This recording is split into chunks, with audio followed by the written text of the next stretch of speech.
24 hours back మొన్న ఉదయం 4:30 లేచాను. ఎందుకంటే ఎక్కడో అల్యూమినియం ఫ్యాక్టరీలో నేను 8 o'clock షార్ట్లో ఉండాలి అంటే 4:30 లెగిస్తేనే కానీ నేను వెళ్ళలేను. 4:30 లేచాను, ఒక 1 hour ఎక్సర్సైజ్ చేస్తాను, మేకప్ అండ్ వెళ్ళిన తర్వాత ఏం ఓపిక అండి మీకు అట్లాగా, ఇంకా ఎన్నాళ్ళు పని చేస్తాను మా ఆవిడ అంటుంటే, సరే చాలు వెళ్ళమ్మా ఇలా చెప్పిన డిసప్పాయింట్ చేయకు, నేను చేయాలి, చేయట్లో ఉత్సాహం అని చెప్పి అంటాను.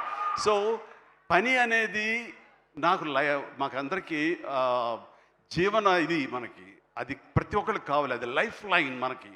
సో పని చేసే విధంగా ఉండాలి. సోంబేరితనం కానీ, చూద్దాంలని పోస్ట్పోన్మెంట్లు కానీ, ప్రొకాస్టినేషన్స్ కానీ, ఇవన్నీ కూడా మా దగ్గరికి, మా ఇంట్లోకి రావు, మా గుమ్మంలోకి రావు, మా యొక్క కాంపౌండ్లోకి రావు. అందుకనే అదే కష్టాన్ని తను నమ్ముకున్నాడు, అదే కష్టాన్ని నేను నమ్ముకున్నాను. మా కష్టానికి ప్రతిఫలంగా మమ్మల్ని ఎక్కడో మీ గుండెలు ఎక్కడో పెట్టారు.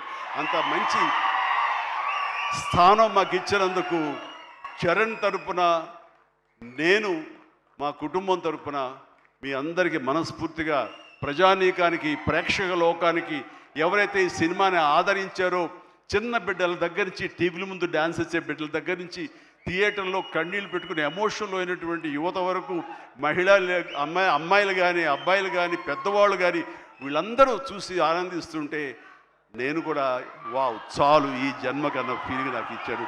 Thank you Charan, love you రా, లవ్ యూ మై బాయ్.